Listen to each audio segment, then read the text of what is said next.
We're all foreigners down there where the mole people live. This is Felicity Was Here.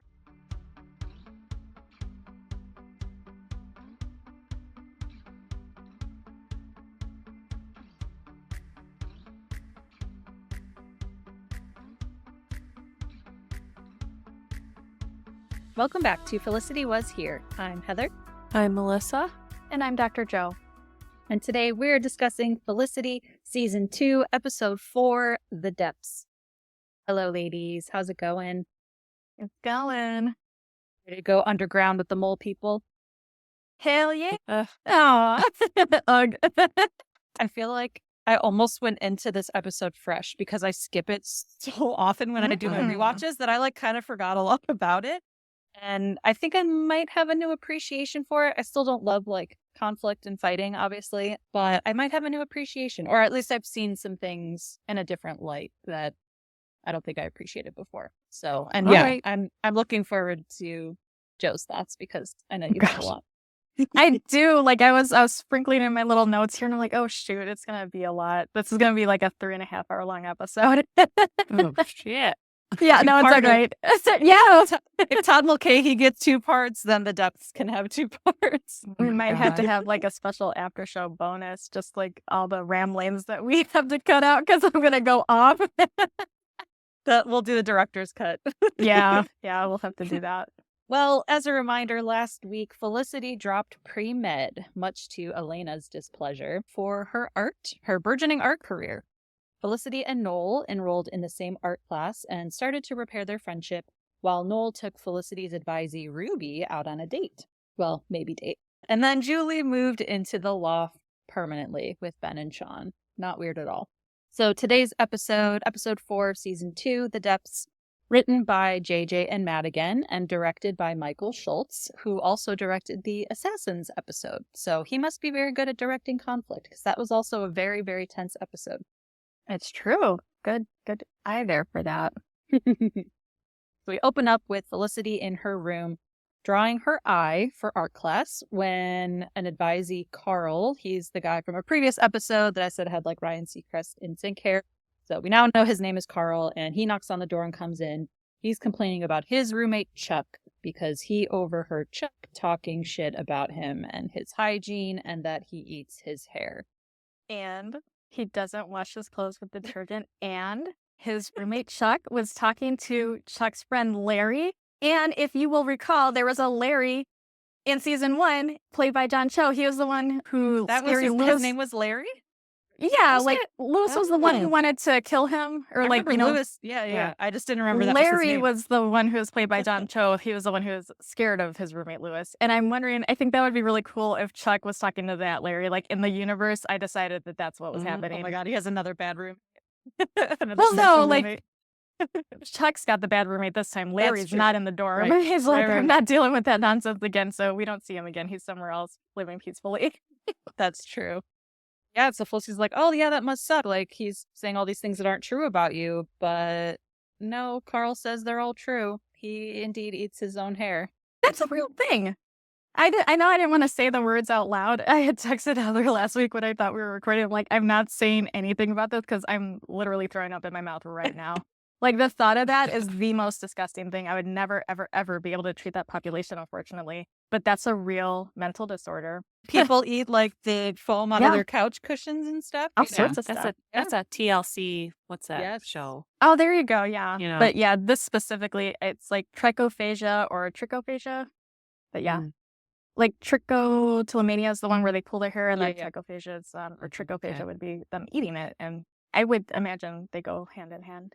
And sometimes he doesn't use soap and detergent and isn't clean.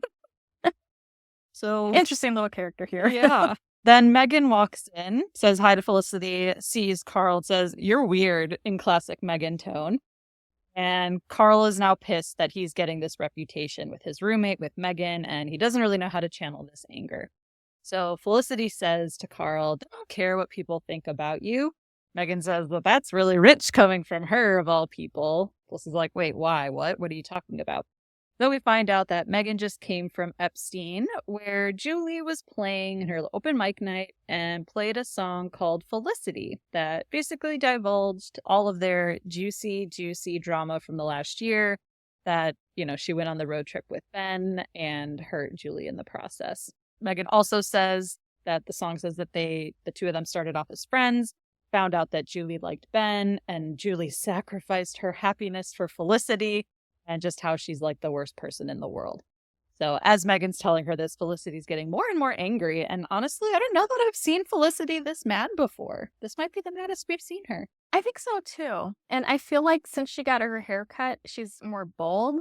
Like, I could not picture her with her longer hair having this kind of energy. Like, I don't think it would be congruent. She does seem like a different person with that haircut. She truly does.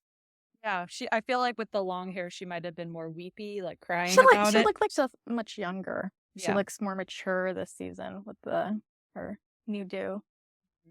So Felicity's getting more and more angry, and Megan starts to quote the song and says, "Oh yeah, this, and something, like forget the rhyme. It's something, slut of Washington Square Park." I died. And Felicity, of course, then leaves in her rage, and she's ready to fight Julie. But Carl is still there and saying, like, yeah, maybe I'll just beat up my roommate. Megan says, yeah, go for it. More power to you. And Carl says, you know what? I think you're a better RA than Felicity. Megan says, yeah, I agree. I think so too. And then get out. That's Megan. So great. Again, hilarious cold open. Loved it. And it just, to me, feels right that Julie is slut shaming Felicity. Right? Calling her a slut, even though like she didn't even sleep with Ben and all. Like I was just like, that's so Julie. I don't know why, but it just fits. That's so disproportionate. Yeah. So immature. Yeah. It doesn't make any sense. It reminded me of a Boy Meets World episode where, what's the brother's name? Eric. Yes. He dates Shell. He did crazy. Yeah, Shell. I was gonna bring that up later. Oh, okay. Sorry. No, it's good. It's good.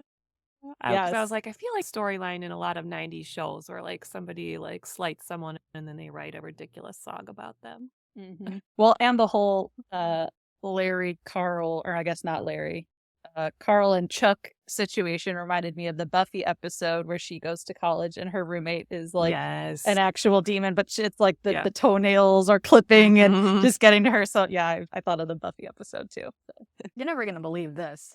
I didn't think of a single 90210 reference for this entire episode because I was so deep into the. And you watched it like 20 times. Yeah, I did. Like, I really did. Several characters who like played in a band or something, wasn't it? Like one of them was what was it? Donna's boyfriend Ray. Isn't he in like a oh my gosh singer? Yeah, he was. Yeah, he was. Probably never wrote a ridiculous song about it. No. Anyway, I'll keep on thinking on it. So then Felicity tells Sally that Julie is basically out there playing songs about how evil Felicity is, and she never would, but she really wants to just punch Julie in the face. So Felicity heads to the loft to find Julie and confront her, but it's just Sean. Julie's not there, and Sean is whipping up a brand new condiment, and we've got the first reference of smoothies, people. So we'll get to the naming soon, but this is where it all began. So origin story. I did totally forget that like this was the episode where it came to be. So I guess it gets points for that.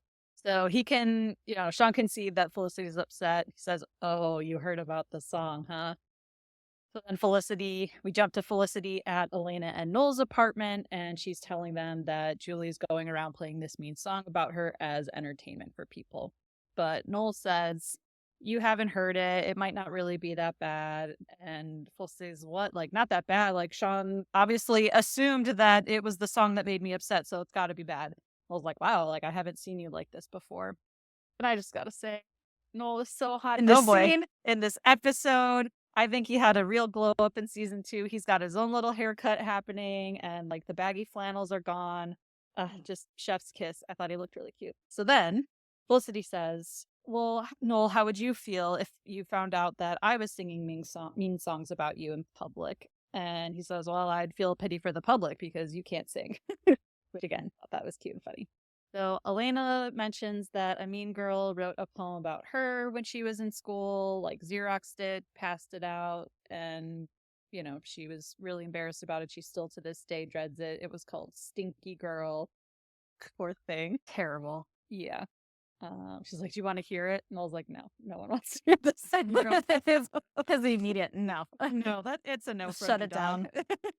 But Noel says that Felicity and Julie will make up. He says that if him and Felicity can do it, like surely her and Julie can. But Felicity says that it's different between them. She says, Julie and I were never the friends that you and I were, whatever. And I was like, that's interesting. But then also, like, why is she so upset about all of this? And why is Julie so upset about all of this? If, like, they were never the friends, like, she's right here admitting, like, oh, they were never the friends that me and Noel were. Like, Noel's my best friend or Elena's my best friend. So now I'm like, and why is everything so, such big drama if she's even admitting, like, we weren't as good of friends as even her and Noel? Do you want an answer for that? I mean, it could be rhetorical, or if you have thoughts, please share. No, like, well, sometimes when I give you an explanation, you get mad about whatever the explanation is. I'm not saying this is a good thing or bad thing. It's just a thing. It could be a stranger. Like, if a stranger, that hoe over there stole your man, you'd get mad at her. Like, if you were the Julie in the situation, like, you'd get mad. That person doesn't need to be your best friend to be like, that fucking bitch. And if you were getting talked about by somebody, like somebody was talking shit about you and stinging about it in a big public space, like whether you knew that person or not, you'd not be happy about that. I don't think so. I don't think the friendship part is as relevant as their interpretation of the actions, not their interpretation of their relationship in the context of the actions. It's the song that's the issue. Yeah. So it's not like a betrayal. It's just like if somebody was talking shit about me, I'd be out in the streets looking for them too. I wouldn't do anything violent because I'm too chicken shit and I don't agree with the violent stuff, but I'd be out there looking for them, be like, what the hell is going on here? Why are you singing about me? I'd sick my lawyer on them. Exactly. I have thoughts about that too later. I'm stunned by this whole thing. Can't wait. Yeah. I just thought it was interesting that Noel was like, if we can make up, you two can. And then she's saying like, well, you and I are better friends. So does that make it easier to make up? I don't know. It was just, I was a little, confused. Yeah. I think it makes it easier to make up, but it doesn't change like getting hurt the way they got hurt, whether you know that person or not. So then Felicity gets up to leave and confirms with Noel that they're going to go to the Modern for art class. They have to go look at some exhibits, and Noel says that he invited Ruby. Felicity asks how they are. He's like, how we are? Like, we're fine. It's not like we're dating or anything. Felicity says, oh, yeah, no, I know. And I think she just meant like, oh, like, never mind. Yeah, I'll change the subject, whatever. Not that she actually knew something. But yeah, then Noel was like, wait, why? Did she say something? She's like, what? Nope, nothing. Never mind. So then she leaves to go to class, and then they're going to meet at the Modern later. Okay, here's my rundown. So when Noel was like, I'd feel sorry for the public because he can't sing. At first, I was kind of annoyed. I'm like, this boy plays too much. Like their whole, when he was still being pissy at her, but then they were starting to mend things and he was like kind of taking like little jabs. And at first I thought it was like that, but just even sitting here right now, I'm like, no, this is playful banter. They're friends again. Everything's great. To me, it was more like we're just friends, and this is like friendly or like banter. Almost a brother and a sister teasing each other kind of banter. Kind of like what's happening at the loft with those three. We got going over in this apartment with these three now. It's a little strange. Some symmetry there. Yeah.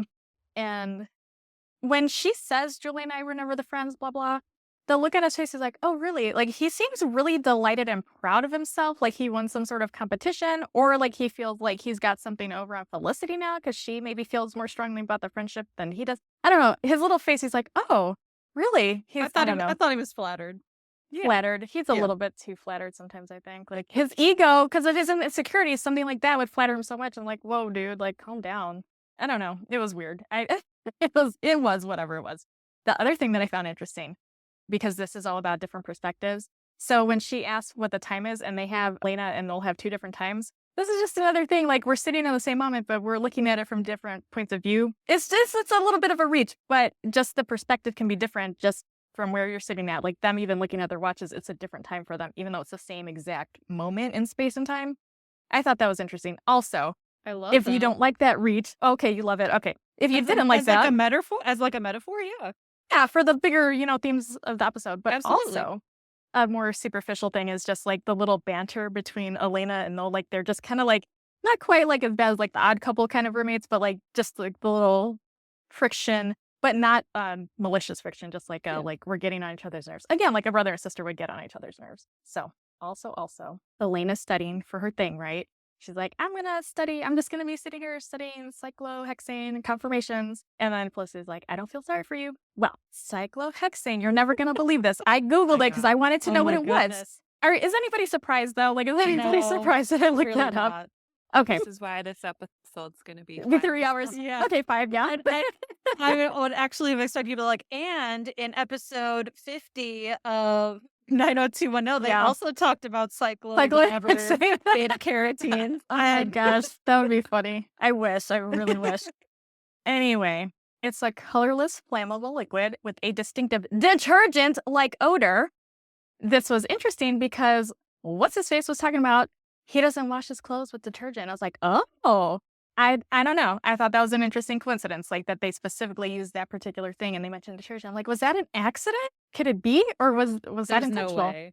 Yeah, That's that's just intentional. I know, but that's so fascinating. I was so excited when I looked that up. I was like, dun, dun, dun.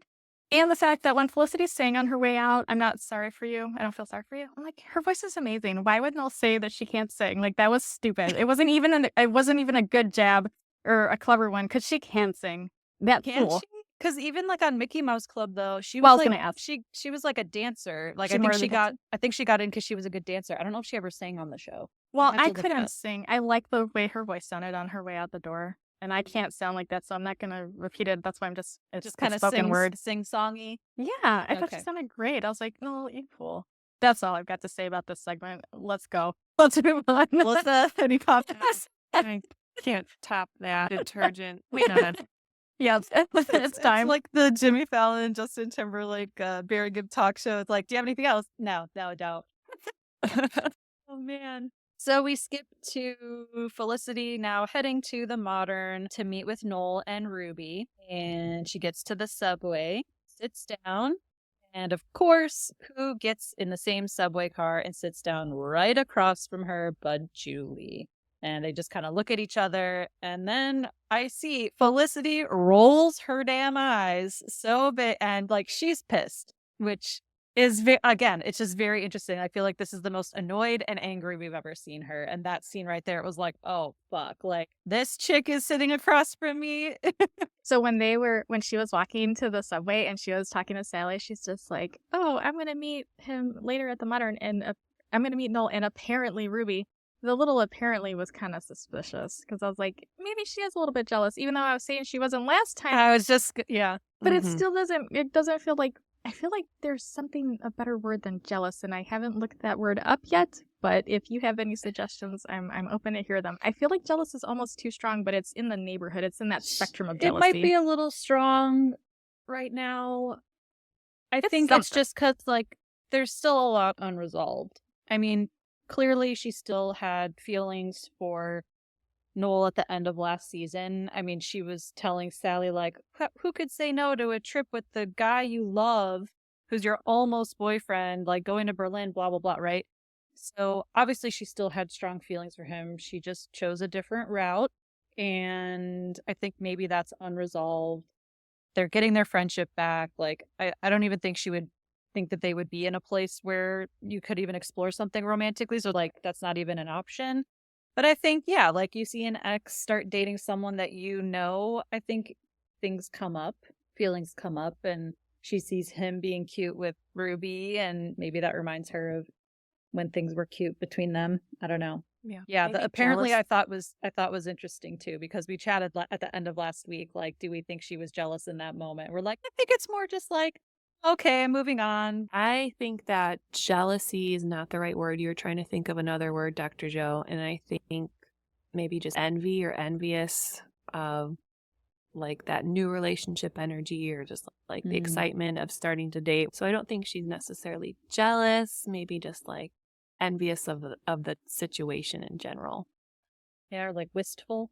Yeah, that sounds better. Reminiscent, Cool. nostalgic. Yeah. I don't know. Yeah, that makes sense. So then we go to Dean and Deluca, where Ben is working, and he sees a blonde woman on a cell phone outside, and he starts smiling his little smile. I guess he's into the look of her, just a lady talking on the cell phone outside. And And that woman is Terry Polo from Meet the Parents and Meet the Fockers, and I think the Oh, Fosters oh, on ABC Family / Freeform, oh. I think. I never watched the show. Slash I never freeform.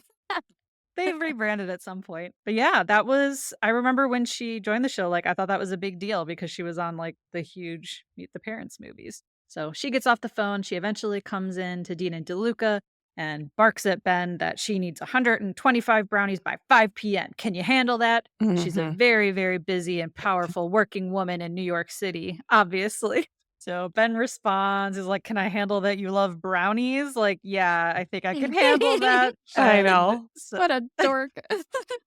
And he smiled. He was so pleased with his Yeah. little joke. of course, yeah. That works on college girls, Ben, not on business ladies. Not on real I was adult women. just Yeah. gonna say, I'm like, he has to do his little "I'm so Mhm. charming" thing, and yeah, she's very busy, she doesn't have time for that, so she explains that she's a caterer and her baker had an aneurysm or something. I don't know if that was real or she just means that he failed her, but she's like, "And I need these brownies for a CD release party," which I think is Mhm. hilarious, like, it's a CD release party, which kids, that's like music. And she's Yeah. gonna serve brownies at this, like, swanky or, like, hip, cool music event. Like, "I need here's your tray of brownies from Dina DeLuca." Well, that's her backup. That'd be like Starbucks cake pops at, like, an event in this time. Like, what? Yes. Oh, that'd be amazing. Those Yeah, are like, I know good. they are. Taylor Swift Eras Tour movie premiere, "Here's your tray of brownies." Come on. No. Well, that's because her baker didn't come through. That wasn't her first choice. That was her backup and a pinch choice. I don't know. So that's the only reason why it could make sense that she'd be like, I'm just gonna like go around the corner of the nearest like place that has brownies and yell at the dude that works there. Ugh, I don't know. I still feel like she should have connections in the industry that could do better than brownies, but I was suspicious of this whole scenario as well. I was really like, writers do better. yeah. This was another one of those points where I was kind of disappointed. Like, this is a little contrived, but okay, I'll go with It's it. their meet cute, I guess. It's adorable. So she's got no time for Ben's shenanigans, though, and she's just like, "Can you do it or not?" Javier's down in the basement, so he's got to check with Javier, calls Javier. But now Ben's more annoyed instead of charmed. In the beginning, he was like, "Oh, who's that cute blonde woman outside?" And now he definitely looks more annoyed than charmed at her. And he says, "Yes, we can surely get you those brownies." Stat. I'm just wondering, have we ever seen him this cheesy and goofy at any other point in the show? Exactly. No. Like, that was so fucking dorky. I mean, obviously, I loved it. I'm just like, who is this Ben? Like, where did he come from? What is Mhm. this? But I don't know, maybe he got thrown off because she's like an older woman or something, like a whole Yeah. adult, and it just like made him like a weird dork. I don't know. It's so funny. It's the same thing as, like, Hannah and Felicity when they try and, like, made her look really immature next to her, like, with her zit Yes. cream and stuff. They Mhm. really play it up that Ben's, like, younger than her, he's a doofus. Yeah. He's a boy. Yeah. Yeah. It was cute. Like, I would have fallen for it, And but it was cute. also, I think we would call this an overcorrection. Mhm. Like, he just got out of something with a very serious girl, and now he's like, "I can True. just be goofy and silly and stupid." I don't know, maybe. Like, I don't have to talk about why I listened to your tape and all that. I can just joke Mm. about you Yeah. liking brownies. I don't know. I'm here for it. I want more of this Ben. I don't care. I'll take any Ben I can get. Had no doubt. Yeah. So then back on the subway with Felicity and Julie, some dude comes in selling probably stolen goods, right? Is that a fair assessment? They're discounted Yeah. goods. What do you mean Okay. stolen? Rolex watches we've got, kazoos and what is it? Harmonicas. He's got everything. But of course Felicity just can't leave things alone with Julie. She gets up, plops down next to Julie and asks her if she got the message that she stopped by. Julie's like, "Yep." She's like, "Okay." It's like, "Well, were you gonna call me back?" "Nope." Nope. "Is this how you're gonna talk to me forever?" "Yep." She's like, "Fine." So Felicity gets up, goes back to the other seat. She tells Sally that she really only had 4 stops to go, but then the subway stops very abruptly, power goes out, lights do flicker back on, but they're completely stopped, and the conductor starts mumbling some stuff, which was basically just like, "Remain calm," is all Felicity heard. And then Felicity says that it will have turned into the weirdest day of her life. And I just added, "so far," because Ha ha ha. There's plenty weird days to come, Felicities. Don't worry. Yeah. But yeah, this was about to turn into the weirdest day of her life. 2 things. I feel like the trench coat salesperson was so much hotter like in the 90s and 80s. I feel like I never see that now. I feel like I saw that all the time. And the clearest example of that I have in my head is Coming to America when the kids stole their stuff and then he's like trying to sell them back their own stuff out of their coat. I thought that was great. But it was also very jarring when the train stopped. It was so jarring and there was like an electricity sound and like the blue lights were flickering and it felt like in the movies when like something really big happens, like when like the mom and the daughter switch bodies or something, like it just felt like something shifted, like the Lightning electricity and strikes the and- vibes. Yeah. Yeah, exactly. Like the crackling sound of the lights flickering. It was like something's up, like something's about to happen. Like the energy really shifted. I thought that was really cool. And I noticed, and I'll just give you a spoiler right now. It doesn't matter. But to anybody who's going to watch this after they listen to us, I mean, it's fair to say, spoiler alert for the entire episode. No, I know. But just like to keep your ears open, the soundtrack, every time they're in the subway scenes, is like a really odd sound. It's like a pulsating, like, I don't know how to describe it. It's like a warbled, like it's like blah blah blah blah blah. I don't know. I can't do it. Like it's like, but it feels like pressured and stressful to listen to it. It's not pleasant at all. It feels like it's almost like a heartbeat, but worse. Like it sounds more stressful than a heartbeat. Like it's like this, I don't know, like this little humming, thrumming in the background. It's weird. But I heard it every time, and I thought, like, I'm like, oh, is there something wrong with my TV, or is like something going on around me in my house? But I double checked, and it was like, no, it only happens in a subway scene. So the soundtrack gets really like pressured and eerie and gross when they're in the subway.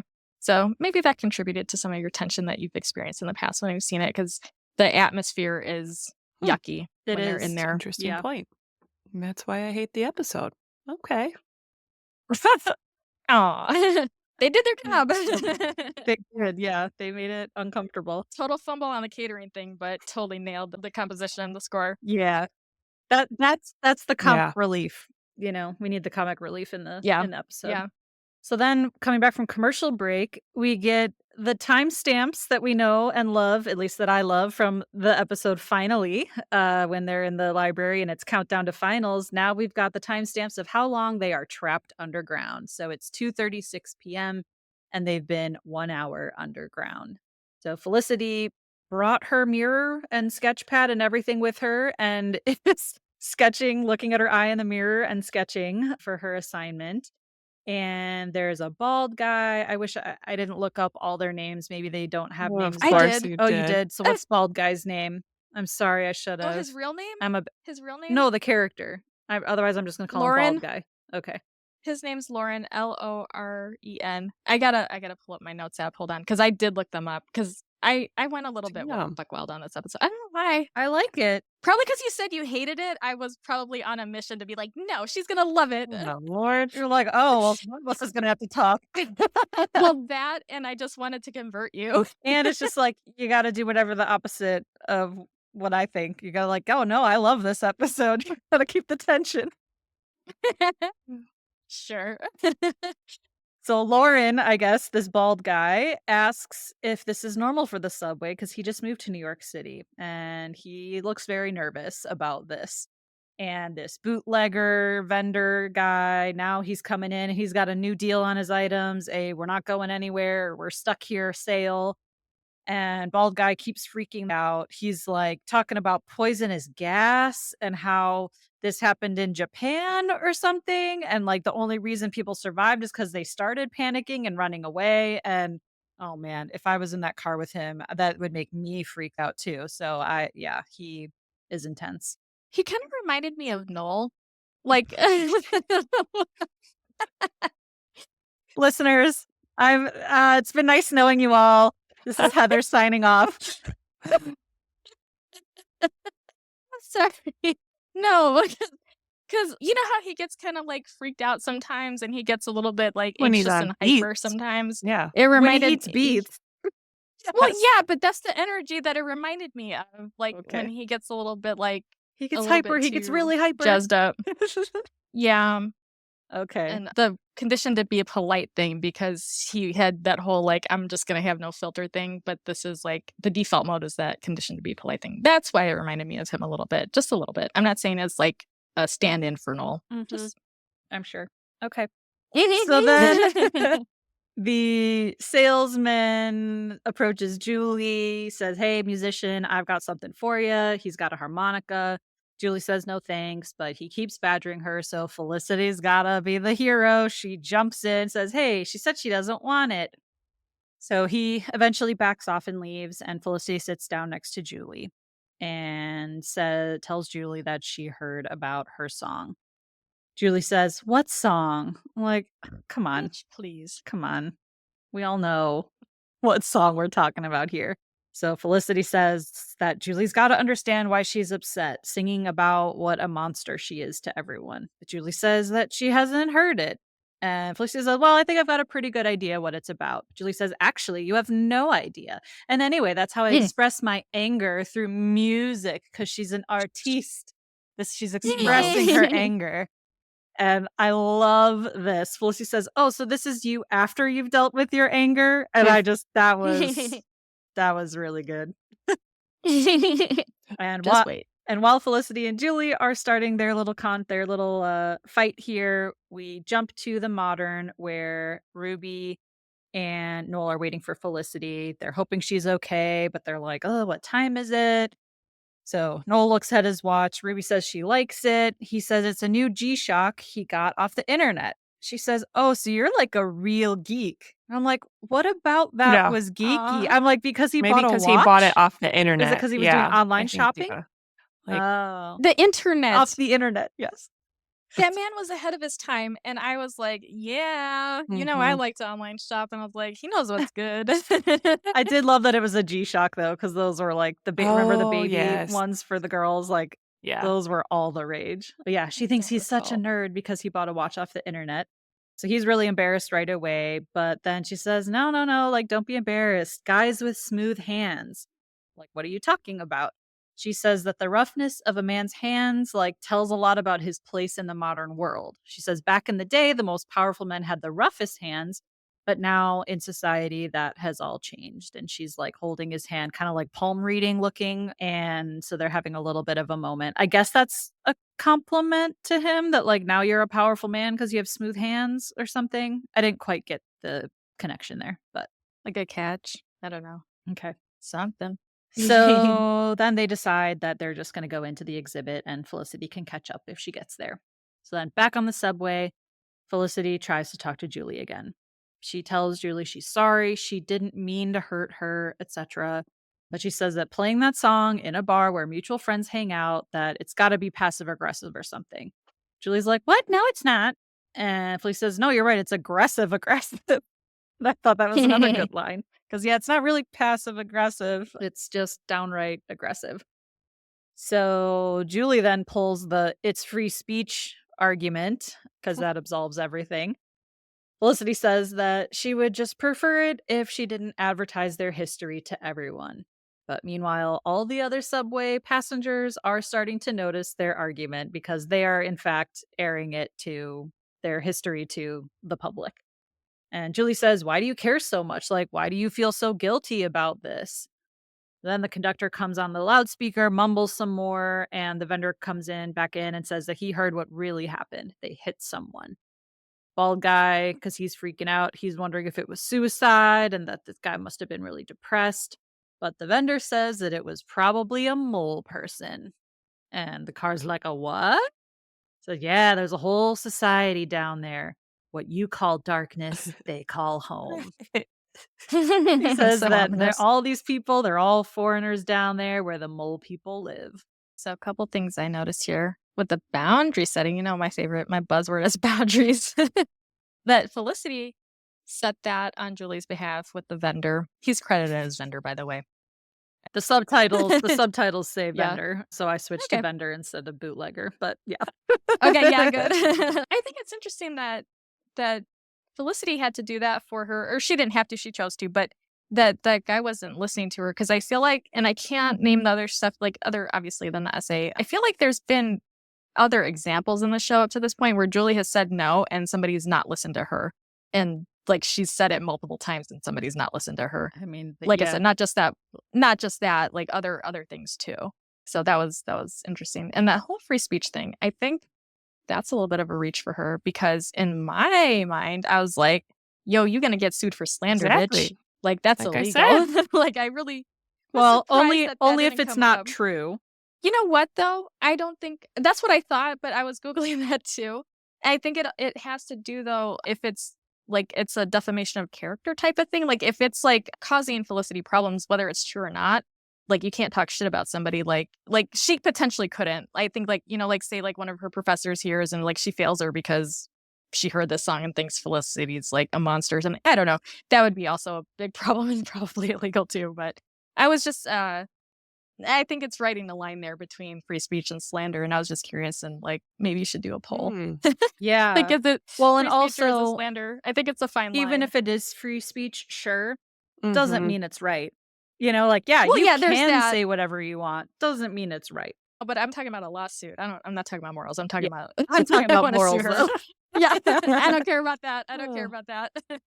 That's not in my sphere. Yeah, I when don't she care. said that, it's like, oh, the free speech argument. Like, yeah, technically, you're not like breaking a law. Unless, I mean, maybe Joe, you're arguing she is or she could be, but it's like that still doesn't make it a good thing to do or an okay thing to do on your part, Julie. Yeah. But She could have yeah. just changed Totally the not name, okay. made up some other name, but still use the same words and whatever. She Yeah. could have done that.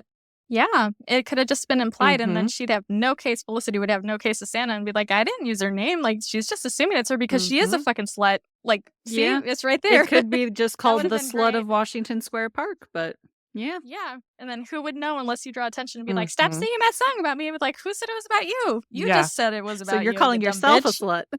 slut. Exactly. That's how you can pull an old switcheroo, Mhm. Julie. You fool. I thought it was interesting too that was just like an episode or two ago where she was telling Ben, like, I have way more things going on in my life than you and Felicity. And yes, Doesn't it doesn't. Well, consume me. this is Yeah. like totally showing that it consumes you if you're singing this song every single night. Like, bitch.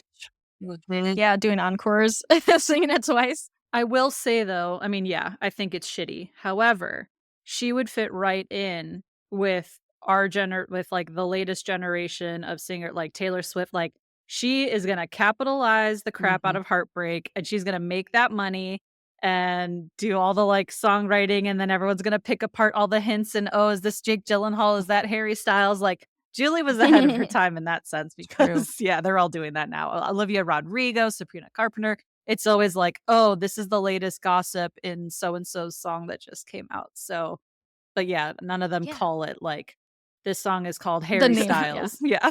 Exactly. Yeah, Yeah. it's like, you gotta be a little slick, Yeah. dude. Come on. I would have respected that a lot more. So then back at Dean and Deluca, Sean is sitting down with Ben, brainstorming names for his new condiment. Sean says, "How about smoothies?" Ben says, "Smoothies? Smoothies? That's terrible." And Sean says, "Okay, well, what about mustard? Like the first person who invented mustard, what if they said like, "Oh, what do you think about mustard?" Like you'd say that that sounds stupid too, which fair point. Like the first time you say any word, it probably sounds weird.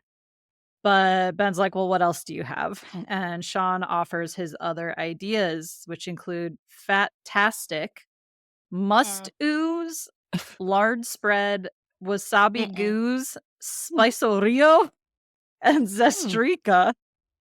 So Ben's like, "Okay, yeah, smoothies is the least terrible, I suppose."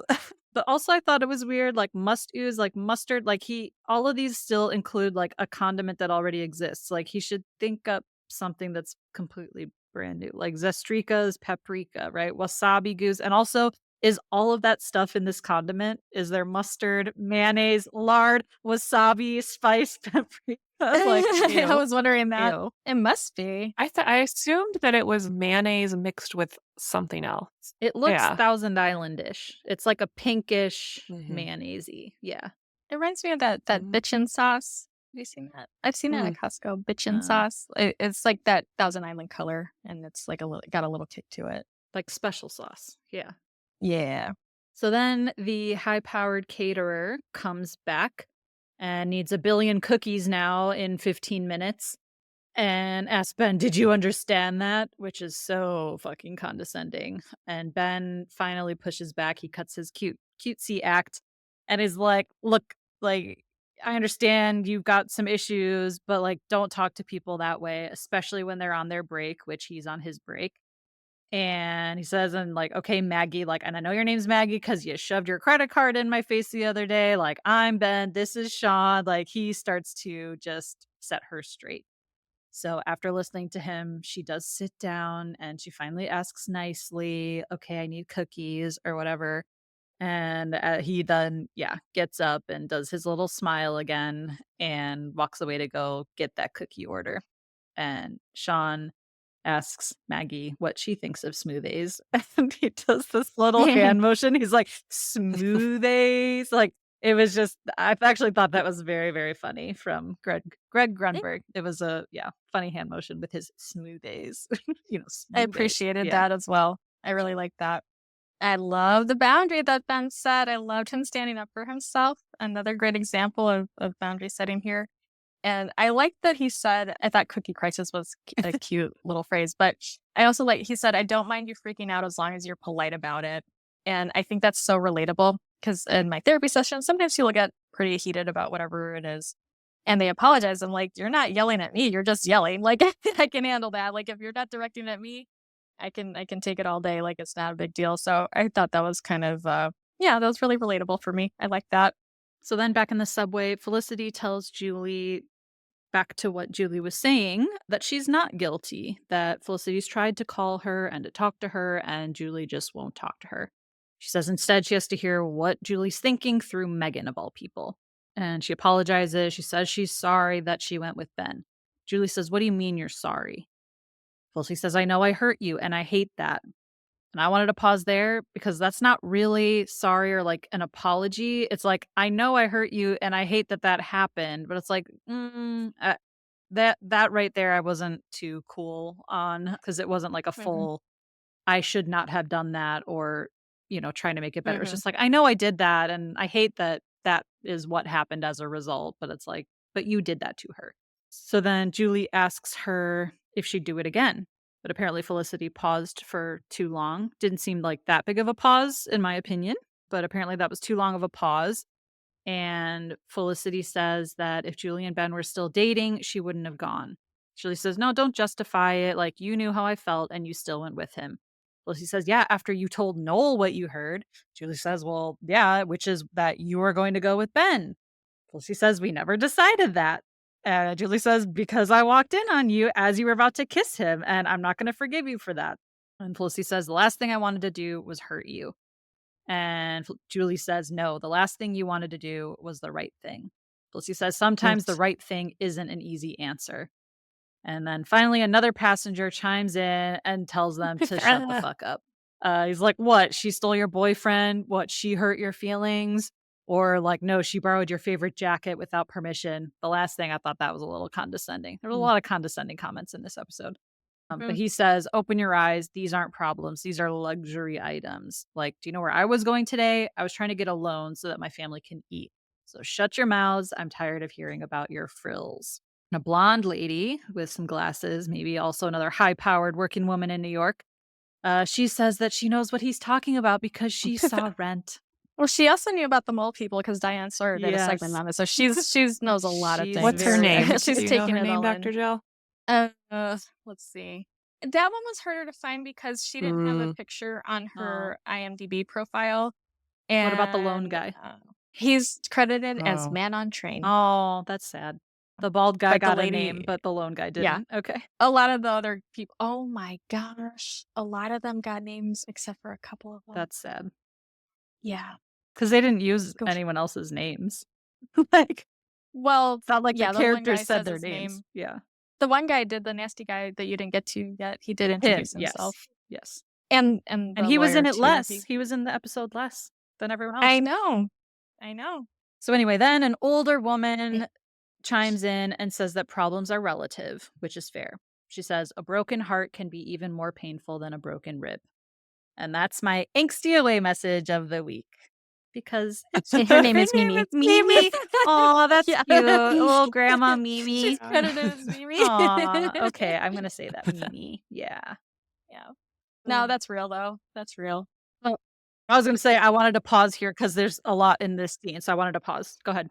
yes, I wrote about the thing. Let's see. The problems are relative. That does come up in therapy a lot. A lot of people kind of be like, well, it could always be worse. And it's just like really minimizes their own experience and invalidates their own experience. It's like, yeah, that doesn't make your thing not a thing though. Like you're still experiencing it and it's still painful for you. So what does that have to do with anything that it could be worse? So I think that's really important for people to remember. Well, and I don't think either of them were also saying like, "Hey, guy, my problems are harder than your." Like they were just talking amongst themselves. They're in a fight, right? Oh yeah, for sure. Yeah. So Yeah, they weren't doing that. It's just a thing that people do in yes. general. And I do think it was a long pause when she Oh, you think said, so? you know, would you do it again? She didn't. If it really was, I would have been like, oh my God, no, I would never, no, I wouldn't do that again. That was terrible. She just sat there and stared at her. Like there was no, like her mouth wasn't even opening to say yes or no. Like she just sat there like a dweeb. She was like, "Yeah, I'd go again." Like, yeah, she would. She totally would, which I think is interesting too, because she was like, oh, like last episode, she's like, oh, I made a mistake. Like she was Mhm. giving off that vibe, but now, like, would you do it again? And she's like, maybe I might could, yeah, hell yeah. Like, you know, it's like, oh, where are you standing on this really? Because like last week it was a mistake. Now it's like, maybe I would. Mhm. I don't know. She's funny. I don't think we really determined that she was implying last week that it was indeed a mistake, though. I think it was more like getting Noel to realize, even if I told you that it was a complete mistake, like, would you feel Yeah. any better? Like, I don't think she was actually admitting, but it's just like getting him to realize, like, it's not gonna, no matter what I Yeah. say, it's not gonna make you feel better. Like, it still happened. And There is Yeah. that, but I think she felt some like she fucked up a little bit when Noel was being nice to her again. And I was like, no, that still wasn't a good thing either. So it's okay. You can change your mind, which is fine. You know, she's allowed to have mixed feelings about both of them. So it is whatever. It was just, I thought that was a contrast because to me, she seemed more regretful or something about it last time. But now she's like, like she didn't Mhm. immediately say, no, I wouldn't go. It was a long pause. I think it was a really heavy long pause, a pregnant pause. pregnant.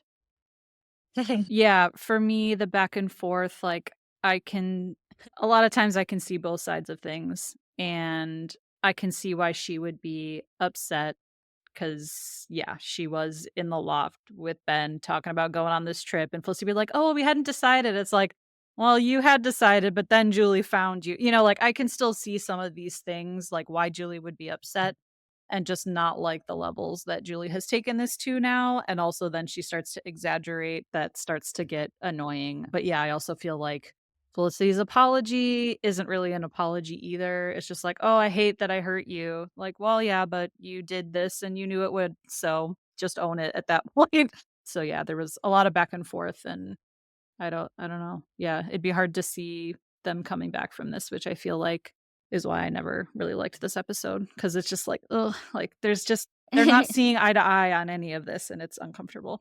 That's juicy. Yeah. So then Lauren, the bald guy, he says that he's on some pills now, and he's siding with Julie. He says she was betrayed. And then a lawyer jumps up and says that basically, just like any trial, they need all the facts. So Julie tells them that she was mad, she wrote a song about it and performed it in public. So the lawyer says, well, the first thing that we would need to do in a trial is to play the song for the jury. And then one of the other passengers, I think his name was JD. I think that's what he was That's credited right. as.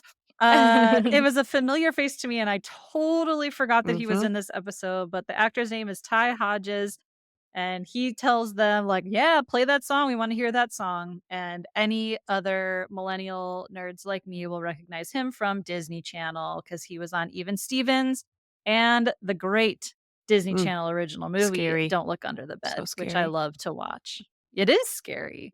Oh, Also, what? really, Never heard You've of never either heard of of those. Even wait, you've never heard of Okay. Even No, even Stevens? Stevens. Oh, Even Stevens, yes. But not the How Don't have Look you Under the not Bed. I'm like, seen that? what Come are on, you you saying love about? spooky stuff. for kids, Well, maybe I'll have to watch it. it's tonight. creepy. Yeah. If you have Disney Plus, it's on Disney Plus. It's a ridiculous movie. but I love it. I don't know why. I think I had probably a Mhm. crush on him when I was younger because I'll watch it he was tonight. very funny. And even on I'll watch Even it tonight. Stevens, like when him and Ren would go at it, there was some sexual tension for Oh. middle schoolers. Ooh, Yeah. oh my. Yeah. He was cute. Well, that's gonna be our next podcast. The movie Don't Look Under Oh, the Bed for no. spooky season. We'll release a bonus episode. Oh my God. That would, I would just, that would be amazing. I I'll do love that it. I'll movie. do it. I love me some spooky season. It was another one of those movies that I like recorded on a VHS tape and we would rewatch over and over and Really? over again. I'm surprised at you. So yeah, I wish he had a bigger role in this episode, but he's there.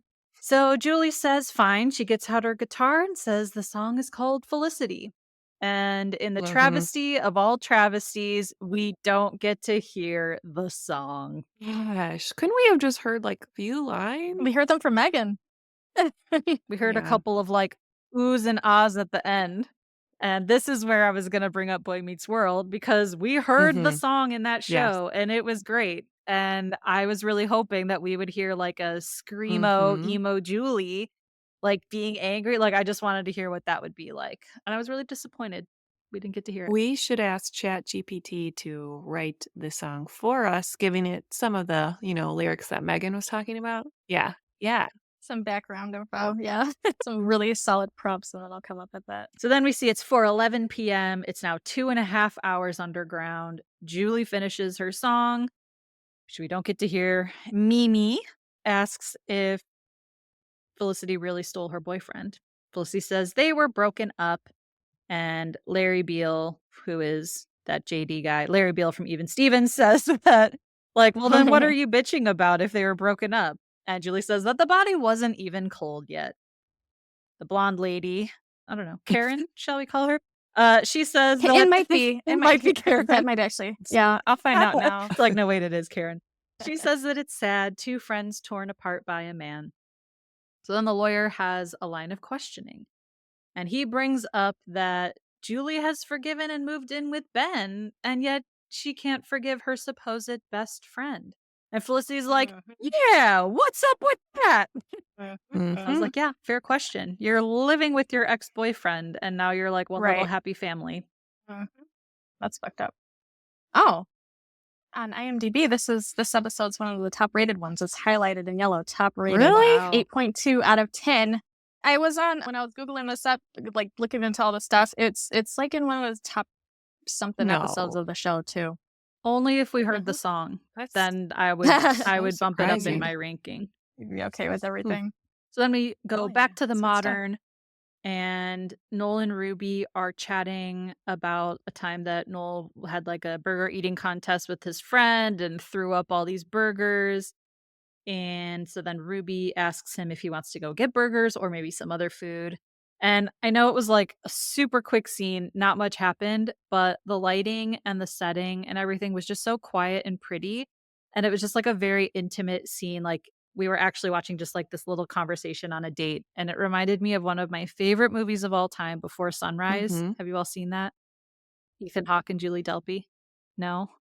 I don't think I watched it. I know what it is though. Oh. This is one of those things that I haven't done, and I'm ashamed to admit. Oh, And now no. everybody Please, knows. everyone, go watch the whole trilogy if you haven't seen it. But it's just like them chatting, sharing stories, walking around. Like, yeah, they'll go to a museum, they'll go get some food. Like, and I wanted to follow their little date in the museum and like have more of that in the episode because it just was such a intimate moment and I loved it.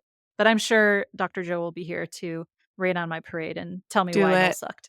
Bitch, I was gonna tell you that That you should never bring up vomiting on a date because you're the devil if you do that. Dumb. No, actually, our good friend Kurt from the Strange Sessions podcast and I were discussing this particular scene he was struck by, and I went and rewatched it after he pointed it out. The lighting, we did agree, the lighting was very good. I like that this lighting, it was not the usual warm glow, like warm yellowish glow. It was Broad bright. daylight. It was like a bright white. And Kurt was kind of, well, yeah, he pointed out and I was thinking, like, it feels like a fresh start, like a new beginning, like it's like white, pure, innocent, like untainted. Like this is just a totally fresh start for Noel and Ruby to go forward. And then they do. They walk off frame and they go do their lives together. nice. I love for that, today. Kurt. Thank you for sharing. Yes, I thought the lighting. Like, you still get their silhouettes, but yeah, it was like a bright daylight, not this like hazy Well, it's also yellowy probably warm like to glow. juxtapose like the underground scenes, like it was dark and creepy, and then Yes. yeah. Yeah. And it felt like, were they kind of high up? Like, it looked like they could have been on a second floor because it looked like the sky was behind them. I've never like, been to not the like, Modern, so I don't know if that's they what actually I filmed was there. wondering. And yeah, like, is there an overlook somewhere? But when they started to walk away, you did see that there were some other paintings or things up. So I didn't know if that was just, in the studio somewhere or if that was actually at the Modern. But so then it's 5:15 p.m., 3.5 hours underground now. And Felicity tells Sally that she doesn't know if it was cabin fever or just being stuck with all these weirdos underground, but now they're all picking apart their friendship. Larry Beale from Even Stevens says that Felicity liked Ben for years. So, Julie, why are you so surprised she went with him? Fair. Karen, the blonde lady, says that she went back to her friends. This part I was a little confused by, but she says that she went back to her friends that she knew before college, and they're still her friends today. And Julie said that it's not like that for her. I didn't understand because, like, Felicity and Julie weren't friends before college. So I was like, I didn't understand why this lady was bringing up her friends that she knew before college. Did you guys get I think she that? was saying, like, their friends, like, your friends from high school are better than, like, the stupid friendship you have in college, like, so don't bother with it. Like, not that extreme, but I felt like she was saying, like, you know what, your high school friends are more valuable, like, just go back to them. Like, your college friends, like, that's not who's gonna be, like, Okay. your ride or die, like, it's gonna be your high school friends. That's a potential interpretation. I was confused by it as well. I thought she was, like, a little bit out there sometimes. That's a stance one could take. Interesting. No, I was confused too. I'm not Okay.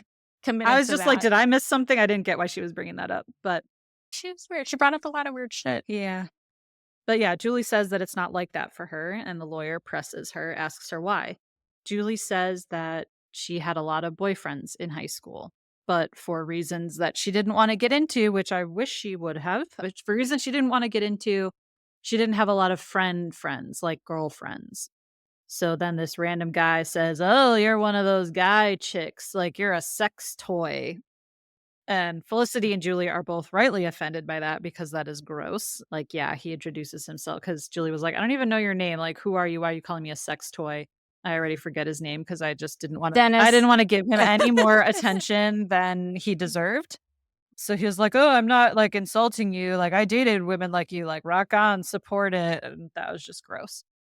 But I do really wish that we had heard from Julie why she didn't have a lot of girlfriends in high school. So then Julie says that so Felicity was her first real best friend, like best girlfriend. So that's why she was so surprised by what Felicity did.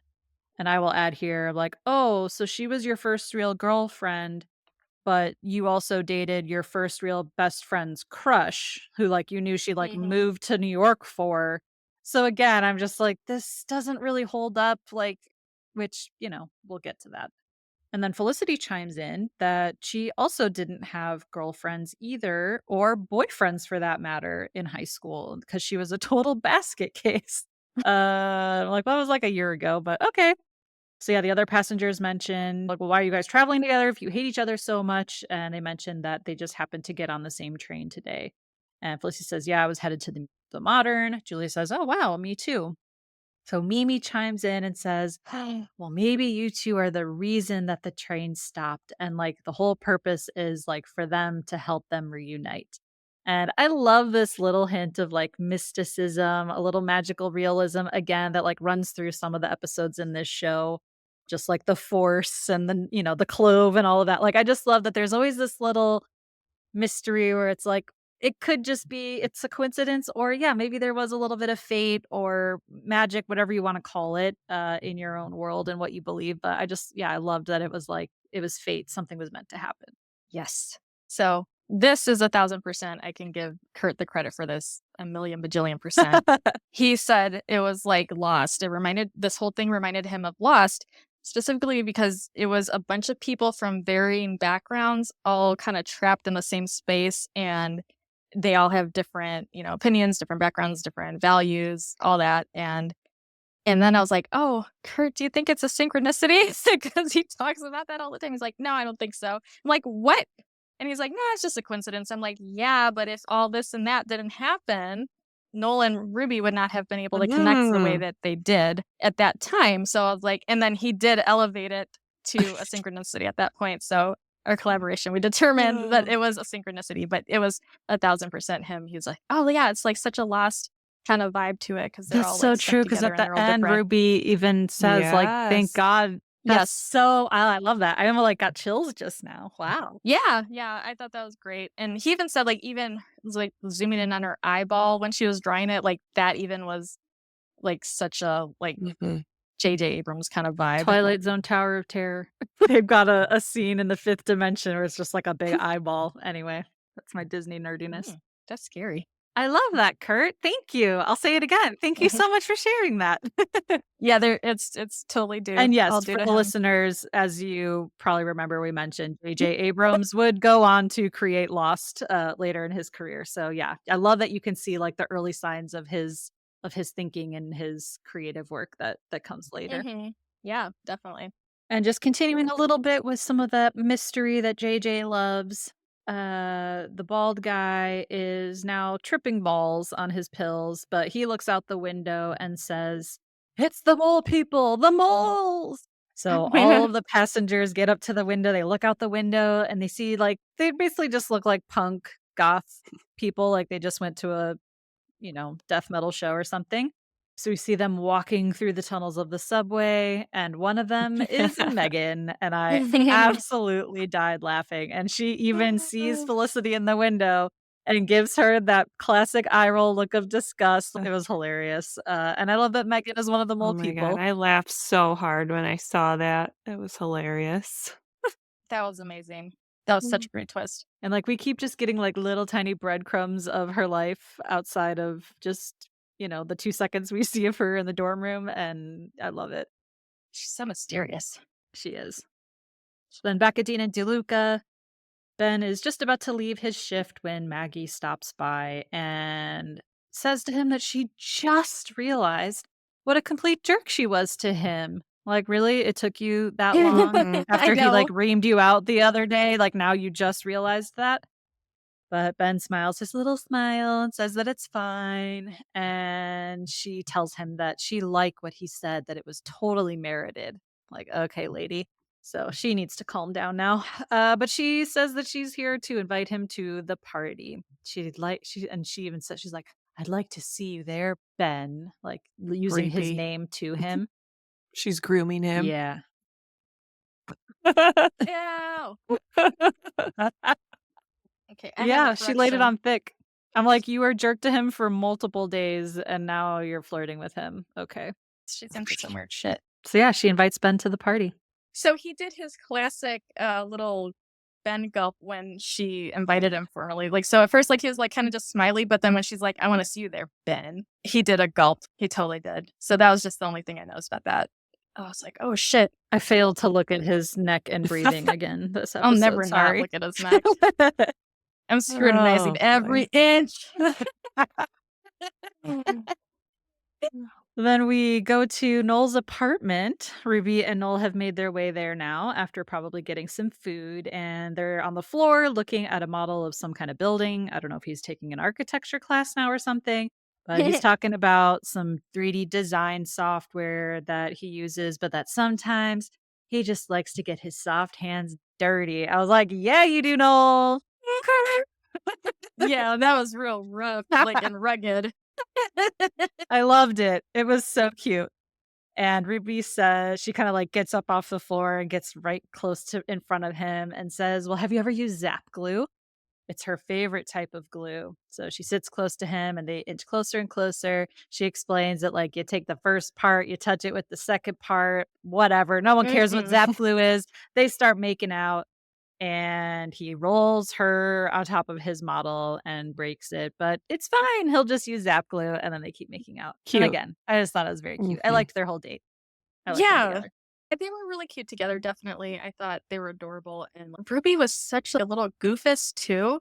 Just like a, like, innocent, sweet, adorable little goofball, like the two of them, too, together. It was cute. Yeah. And she also feels a little more carefree, like also kind of the opposite Mm-hmm. of Felicity, like maybe Mhm. another maybe not an overcorrection, but Then it's another like way Mm-hmm. opposite Felicity because like yeah, she was a little stressed out about her computer and she was going to drop her class, but like it just doesn't Mm-hmm. feel so heavy too with Mhm, Ruby. mhm. Yeah. There's a lot of I've silly said it banter. before. I love Yeah. Ruby. Ruby and Noel Easy are so breezy. cute together. I like them as a couple. And I think it's just also Yeah. refreshing to have like a new character in the mix where it's not like the triangle all the Mhm. time. Yeah, like one of the Mm-hmm. dating or like yeah, like one of their friends that they already know. Mhm. Don't recycle. So now it's 6:35 p.m. 5.5 Mm-hmm. hours underground. Barf. I would be having a panic attack by then. Like Mm-hmm. stuck underground in a subway, no bathroom, no nothing, no water. No. I'd be freaking. I'd be like the bald guy. And so now at this point the passengers are all arguing and at one point another old man who hasn't spoken this whole time, not even sure if we saw his face much the whole time. But he gets up, walks over to the group and everyone falls silent because yeah, this guy who hasn't spoken the whole time is about to say something. And he tells them, the way I see it, you two best friends were never best friends to begin with. Felicity starts to interrupt, says, actually, we were. He says, no, no, no, no. If I'm understanding this right, and I think I am, you met when you were both seriously lonely and a little desperate, when you needed a best friend. You shared a few things together, started to refer to each other as best. But that was premature because what you had never really earned that title. He says that he had a best friend for 63 years. They played in the minors together, went to war together. He says you can't get a best friend. Best friends become, they don't happen in just a year or two. He says that the friendships, they're only as valuable as what you put in and come through. And judging something like that after 1 year, even if you have all the facts, it's like looking for the final score before you've even seen the second inning. He says, I don't think you were best friends to begin with. And I just like to say thank you, finally. Preach, preach, preach. I don't really think that I thought much about their like friendship really until we did this pod and I had to really scrutinize season 1 and every episode and every conversation and interaction. But yeah, that now on this rewatch, even though I've rewatched it so many times, like this was the first time that I really felt like they were Mm-hmm. frenemies more than anything else. And I feel like we've all been saying throughout season 1, like, do these girls even like each other? Are they really friends? Because her friendship with Noel, her friendship with Elena, like all of Mhm. those to me felt more authentic than her quote unquote best friendship with Julie. Yes. I feel like the old man represents Sally. I think he's like like a stand-in for Sally since we don't get to hear her all the time, and Yep. Felicity clearly didn't come to her own self-realization at this point. Like she's not memorizing things really beautifully herself. So I think he was a nice stand-in for Sally. So the old man sits back down and says that one of two things is going to happen. You'll either come through this and you'll get on your way to what you thought you were before, or you'll become memories that will fade into nothing. And then we hear the conductor on the loudspeaker. He mumbles something that the problems have been cleared, and the subway starts moving. And I was like, oh, metaphor? Like, oh, problems are resolved, which maybe a little early to say that, but I just thought that was interesting phrasing too. I had the subtitles on, so I think he said like something about the problems have been cleared. I was like, oh, interesting. And yeah, everyone's happy that the subway is moving again, but Felicity definitely looks, and her and Julie look pensive about what the old man has said. I thought it was even deeper than that. Like so you've described the conductor as mumbling and I'll give that to you, but I felt like it wasn't just a mumbling, it was like a garbled, distorted speech. Like there was a distortion, like an audio distortion. So it wasn't like Mhm. he just like didn't know how to enunciate. Like it was distorted.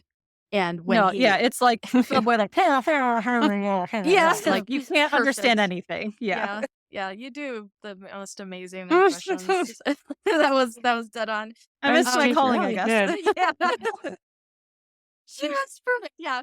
But it's like we could understand him very clearly. So it was like a clarity, like it was much more clear. Mhm. And they had literally started moving forward at that point. So it was like a couple little layers of metaphor in there. But I thought that, yeah, it was perfect that it was so distorted before. And so it's like you could think about that like distorted perspectives the whole time.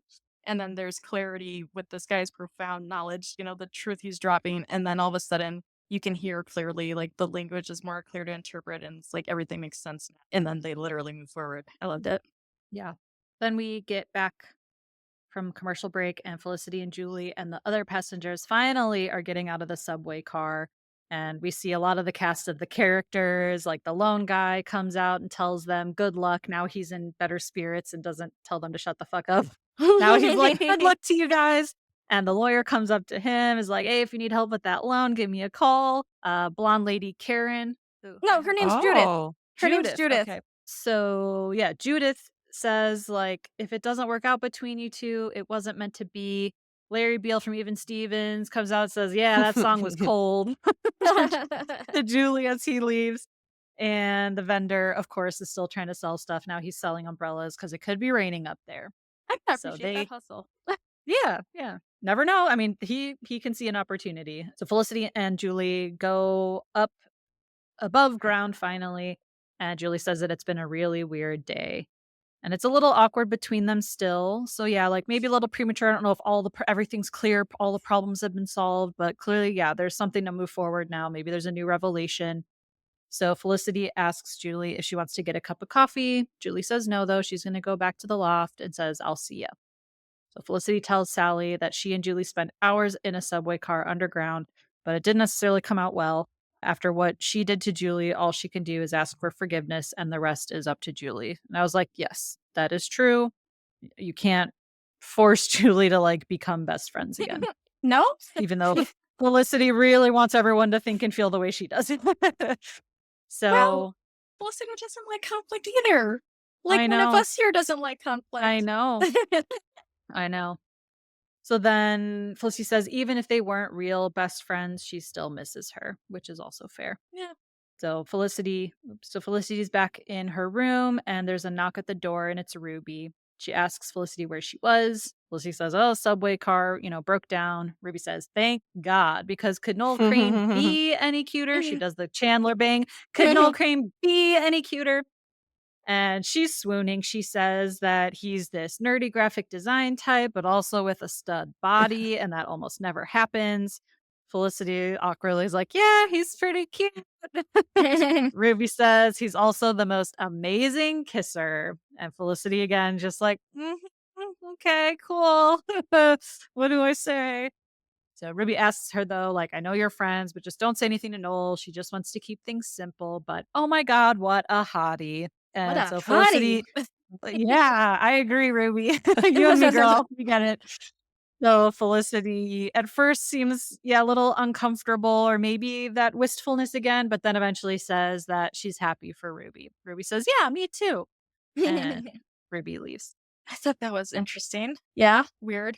I'm glad that Julie didn't agree to go get coffee. Like, I'm glad it wasn't like after school special, like we're gonna resolve this in a half hour type of thing. Like, no, this is Let's go.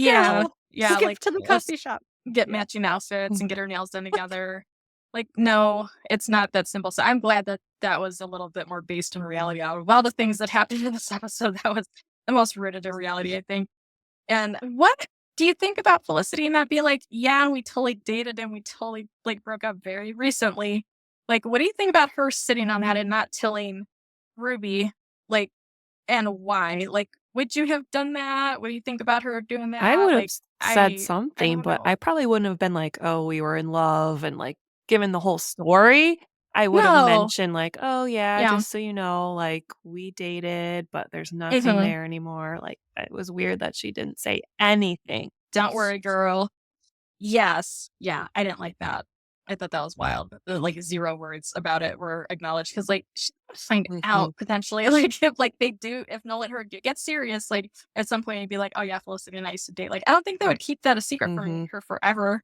You know, like that's a weird thing to keep a secret. And maybe she didn't want to burst her bubble, but like, I thought that was odd that she didn't acknowledge it at all. I think one of the problems is that even last episode, when there was the whole computer thing, she could have also mentioned it then. Yeah. So I think like she had exactly. already, it's almost like she should have mentioned it before Yeah, now already, it's and too then she late. didn't. And now it's like, it's just one of those things where like you keep avoiding it, and then it's just going to turn into a bigger problem. And then it feels like a lie or like an omission, lie by omission, right? So it's like she could have just said, oh, you know what? I don't really want to introduce you to Noel because we dated and we just broke up. Like, he's my ex. Things are kind of weird right now. So thanks, Megan, but butt out. Like, she could have said something right then and didn't and just kind of avoided it. So I think she probably feels like, oh, now it feels like I kept it from her, but now it's still going to just get worse if she doesn't mention anything. So I think, yeah, she's kind of gotten herself into a pickle there. That's a good point, because I thought that was really fucking stupid last time too. But she didn't say anything Yeah. then. Because like she didn't even have to say like don't go talk to him. All she had to say was like tell him Megan sent you. Like leave me out of it. Cause Yeah, or like, I don't really want to intro you because we're not friends right now because we just broke up. yeah. Yeah. Well, that's embarrassing. Like like Ruby's gonna feel Yeah. real stupid when she'll be like, "What? I mean, you let me go on and like you Yep. didn't tell me. Like I feel like such a fool. Like why Now did it's you a just problem. Exactly. It's like, yeah, you're a little bit dug in the hole now, but if you're gonna get out, now's the time, not when the hole's bigger, bigger, bigger, bigger. Full. You're going to be shocked at this, Eh? but I also think Noel could course. say something. Oh no, Like, yeah, totally. Yeah, like he invited Ruby to go with them. Like he could, but also in his mind, even in the beginning of the episode, he's like, it's not like we're dating. So like he might not even think that Ruby's interested because he thinks he's a nerd, right? And is insecure. So he's probably Right. like, she doesn't even like me that way. So Yeah. why like, oh, by the way, Felicity and I dated. Like maybe that was premature and weird. I gotta So say that after they make out, like they come up for yeah, each like, by the oh, way, now I this should is my tell ex. you. Yeah. So I think it's just Felicity yeah. could have done it earlier. I think so. I think it was Yeah. more her place because Ruby's the one confiding in Felicity about everything. And yeah, like Noel could have, but I don't think there was a really, really good opportunity for Noel to do it that it would have made a lot of sense for him to do it, where I'd be like, oh my God, Noel, why didn't you say something? I'm like, no, Or Felicity, why in didn't his you say apology something? to Ruby, and he was like, "Yeah, I'm sorry I treated you. I'm sorry I was a jerk. Like we just broke up. Things are sensitive Yes, between me." that would have been Like it. that could have been an opportunity too. But again, like they weren't But dating. There was nothing there yet between oh, them. but just an apology for the sake of Yeah. explaining why he was a jerk, besides like his little friend Richard being, in his ear. Being Richard. Yeah, Richard being Richard. Yeah.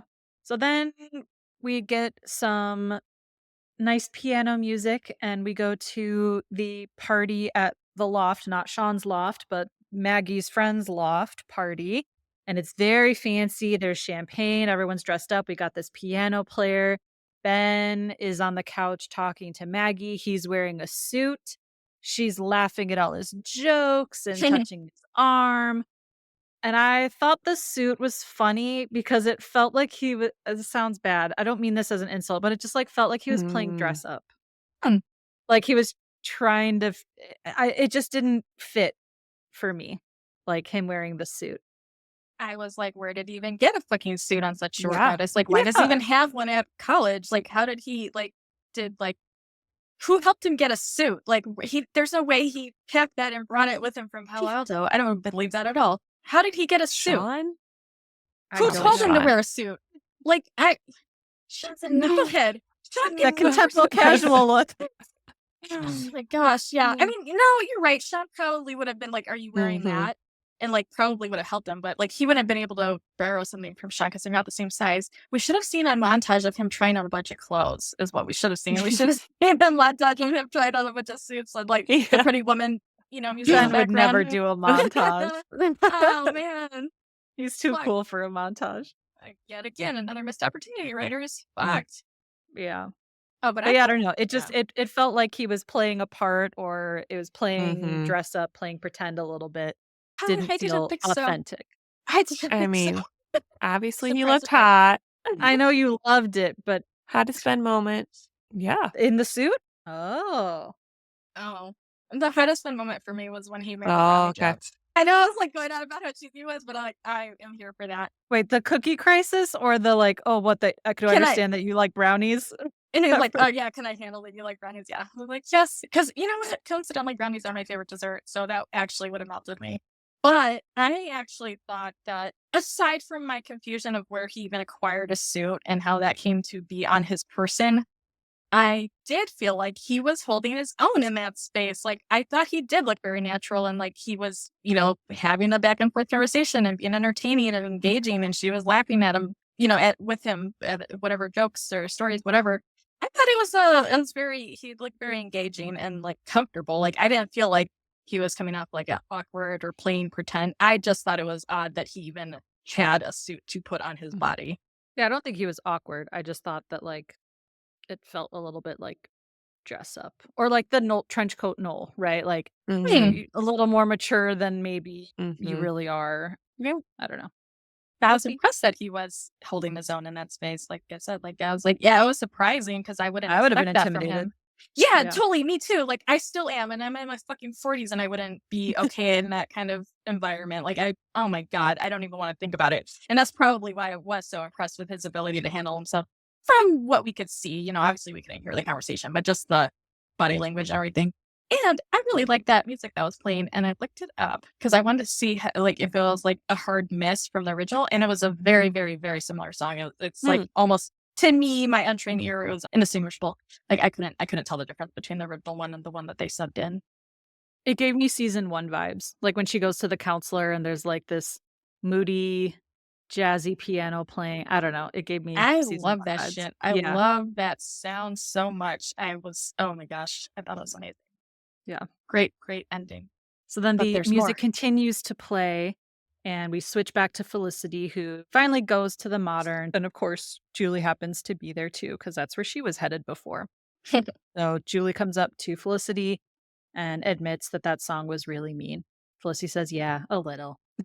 She's like, but like you said, free speech. So now they're both giving, I guess, a little bit to meet in the middle here. And Julie says that she's not going to play it anymore, which is good. So then Yeah. they're both staring at Gee, a thanks. painting. Yeah. So they're both staring at a photograph, and Julie says, "This is really great, isn't it?" Felicity says, "Yeah," as the episode ends. And question, are they talking about the art or are they talking about them being friends again? Or at least mending things again. This is really great, isn't it? I think it was just the art. Oh, Oh. you're breaking my heart. No, I've got more. Don't worry. Okay. I don't I wanna know. say it. I don't know It's the just answer to that question. I think it's about them, their friendship.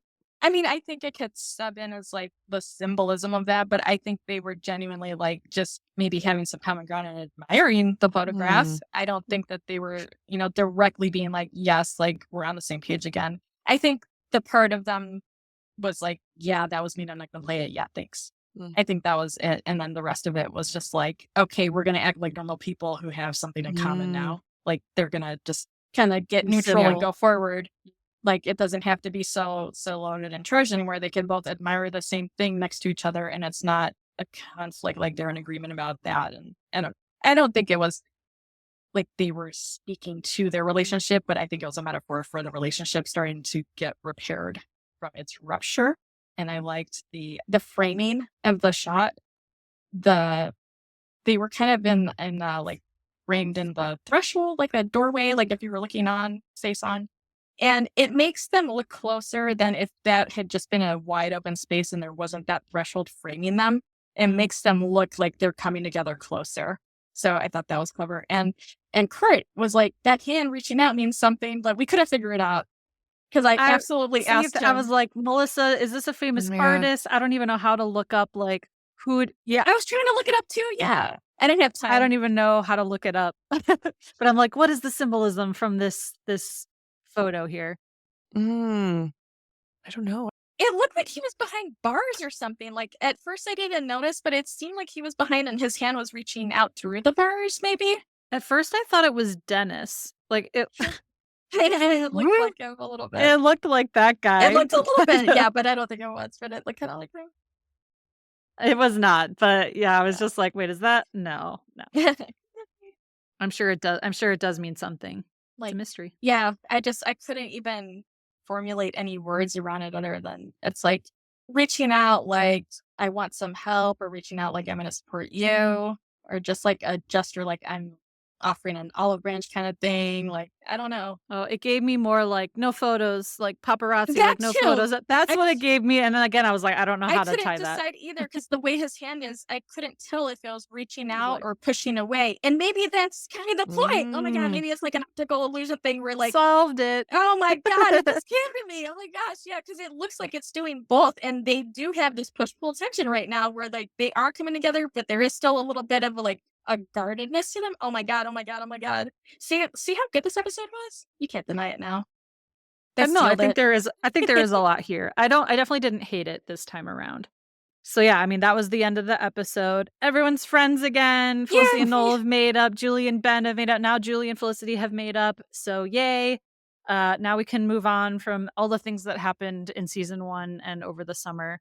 I do think my last criticism, because again, I didn't hate it this time around. I think there was a lot more here, and I appreciated like some of the mysticism, and I do love the mole people thing. But I do actually kind of wish it was a full-on bottle episode now of just them underground, because I think for me that would have felt more like we were all trapped down there with them, instead of like here and there still popping up above ground, seeing what's happening with Ben, seeing what's happening with Noel. Like, I get that they have to set up Ben and Noel's next arcs for their storylines, but I feel like there could have been more, like Julie talking about why she didn't have friends in high school that were girls. Like, oh, I don't want to get into that right now. I'm like, well, then why are you bringing it up? You know, like I wish there was somewhat a little bit more on some of those issues, and it would have really felt like we were all trapped down there with them.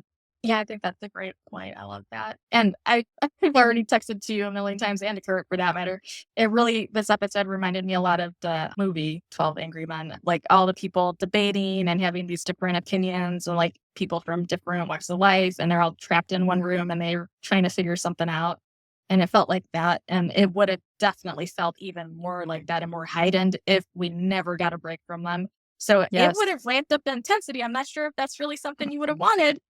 It would have. I mean, but it might have been more. Sure. It might have been more impactful. I don't know. It would have been, yeah. And because you were talking about 12 Angry Men, when the old man stood up at the end and they all just kind of quieted and he did his little soliloquy, you know, I was like, that at that point I was like, this feels like a play, this episode, you know. So yeah, I feel like it might have been better as a bottle episode. I don't know. Yeah, I think you're right. I think that would have been really cool. But then we wouldn't have seen Noel and Ruby's cute little date. I know, but they could have done that in the next episode. I don't know. But that would have had been like a flashback, like, oh, well, y'all were stuck on a train. This is what happened. And they could have just like replayed it, like told it. Like that would have been a little bit obnoxious. But like you and Kurt said, them getting stuck in the subway is what allowed them to connect like that. So we did need to I'll allow that. Yeah. I know. I'm kind of torn between the two concepts as well, because I do think that would have been amazing to just be forced to be trapped with them. And I do appreciate that we got to see, you know, what was going on in the real world, like above ground, and seeing things develop and with, you know, the different people. That was fun. It was enlightening. Yeah. It was creative. I liked it this time around. Good. I had put it off for so long. I was like, oh, not this episode. And I actually liked it. And would you rate it now? Like out of 10, what would you give it? IMDb said it was say 22. What's your rating? Maybe 6.5 to 7. From a -3, I'll take it. Yeah. From a I skip it every time to a 6 or 7. Yeah. That's nice. I'd take it. Melissa's like, I still hate it. It's still hot trash, but I'm glad you like it. That's fine.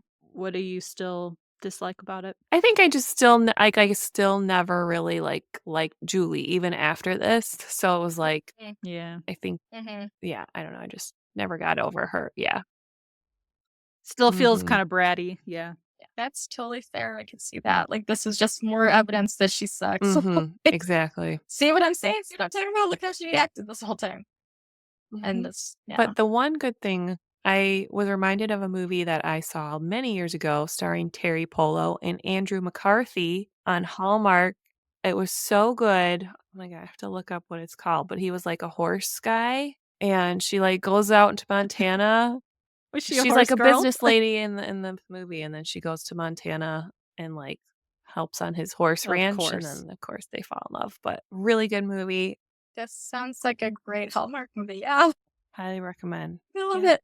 Oh, well, what's that called? So now I gotta watch Don't Look Under the Bed. Is that what it was called? Don't Look Under the Bed Before Sunrise. And now we have to look up what this is. Straight from the Heart. A lot of Straight from the Heart. That's what it's called. Oh, I was like 4 Cousins and a Christmas. I was just looking at her IMDb. Yeah, like the Christmas Heart.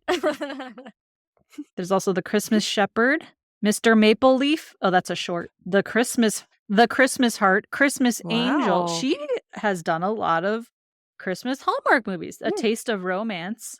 Last winter, I got really fixated on Hallmark Christmas movies. It was really problematic.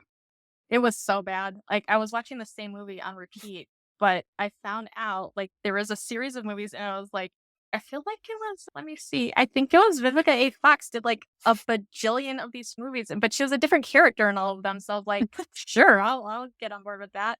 Yeah, it was good. Christmas is coming early this year. Just kidding. I'm ready for Halloween. I've been celebrating Halloween since July 5th, like a normal human does. Oh, yeah. Yeah. Well, Don't Look Under the Bed will be the perfect movie for you then right now. That'll be the perfect way to end my weekend and move into Monday. On that note, thank you again, everyone, for joining us. Next time, we are in a post-love triangle world. Who knows what will happen? So, can't wait to chat about the next one with you all. Talk to you soon. Bye. Bye.